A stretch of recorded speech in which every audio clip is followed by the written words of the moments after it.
Take a look at this live look at Dallas from our affiliate KTVT. Near Pittsburgh, the heaviest snow is yet to come, but forecasters say some areas could see a foot of snow before the storm tapers off tomorrow. This is what people awakened to this morning in Austin, Texas. Ice and snow blanketing the city as the worst of the storm blew through the region overnight. In Florence, Alabama, first responders found themselves in need of help. Their fire truck slid off the ice-covered road. No one was hurt, and an industrial tow team was able to pull it free. In the South, freezing rain has been the big problem. This is Clarksville, Tennessee. The state has seen more than half an inch of ice, causing widespread power outages. Indeed, across the U.S. right now, more than 900,000 homes and businesses are without power. Tennessee makes up almost a third of that. We're following all these late-breaking developments of this very, very dangerous monster storm. CNN's Gloria Pazmino is on the scene for us in New York right now. CNN meteorologist Allison Chinchar is over at the CNN Weather Center. Let's begin with you, Gloria. What is New York experiencing right now? Well, Wolf, I just want to show you very quickly. If we turn around right now, I know you're a Buffalo guy, but people are out here enjoying the conditions. This guy just strapped on his skis and is going for a walk in Central Park.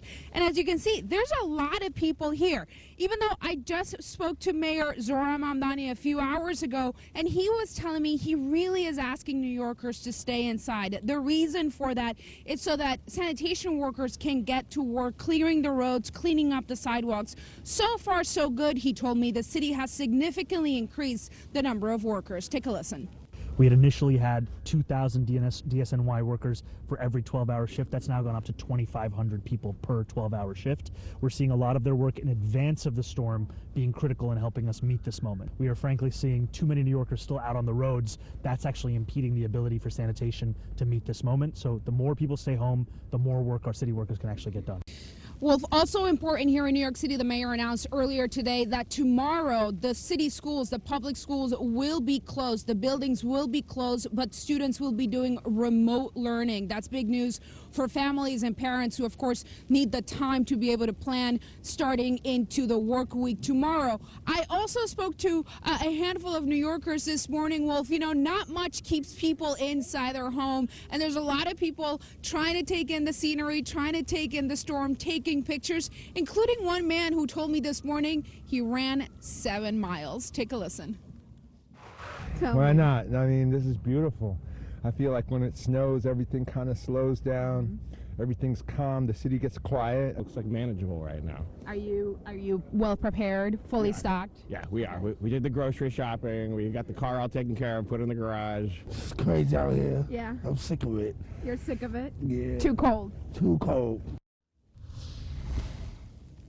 So, Wolf, we are still expecting several more hours of snowfall, and the big question going into the evening will, of course, be the cleanup. A bit of a new test and a new challenge for this new administration from the new mayor, but so far, so good from what we have been seeing around on the roads here in Manhattan. Wolf? A lot of snow in New York City right now. All right, Gloria, thank you very much. I want to step back and get the big picture right now. Our meteorologist, Allison Chinchar, is over at the CNN Weather Center for us. Allison, what are you seeing? What does it look like? All right, so we've got a little bit of everything, Wolf. You've got your rain, you've got your snow, you've got your ice, and even the potential for tornadoes, because this is a very extreme storm system as it continues to make its way off to the north and east. You can see heavy snow right now across portions of Boston, Baltimore, Pittsburgh, Philadelphia, even across Youngstown, Ohio. Stretching down to the south, we're starting to see those temperatures warming back up, so the change over into rain for some folks in Alabama and Georgia and even Florida. But you've also got some thunderstorms down across the extreme south.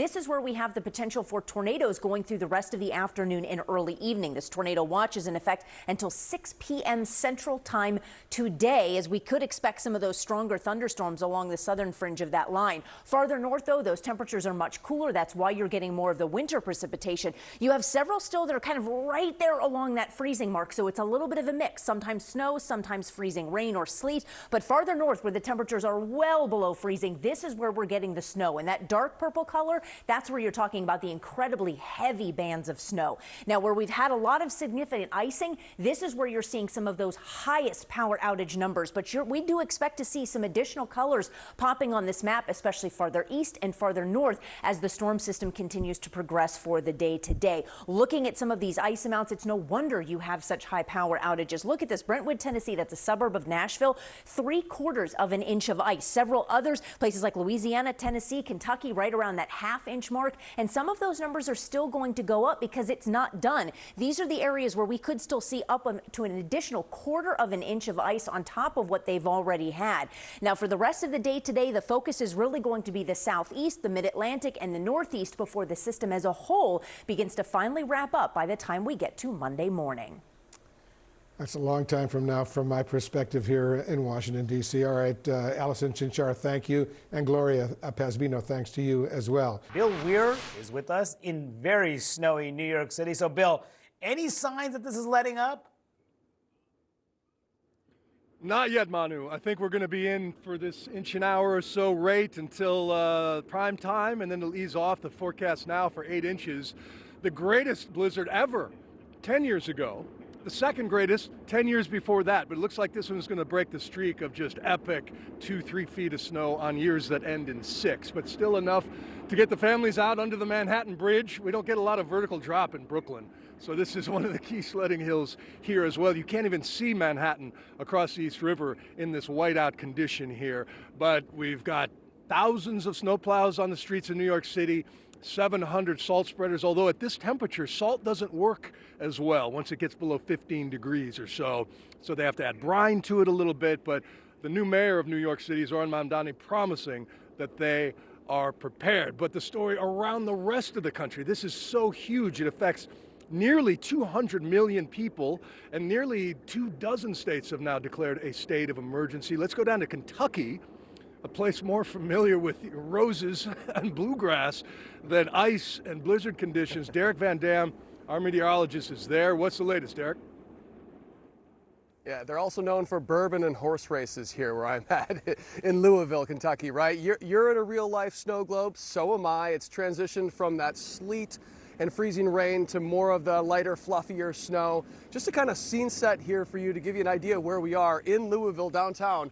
Over my right shoulder, that's the Clark Memorial Bridge, and if you go north on that bridge, you're right into Indiana, and that's where some of the heaviest snow bands have set up into southern Indiana and into south central Ohio. That's taking a look at the latest radar here on my graphics, and it's pretty clear to see that as well. But this system is not done, and it's impacting so many states, like Bill rightly said. But what I found very interesting is that there was lightning in the ice that was falling from the sky from central Mississippi into western Tennessee. Now, the temperature difference between where I'm at, Louisville, about, what is it right now? It looks like 15 degrees according to my graphics.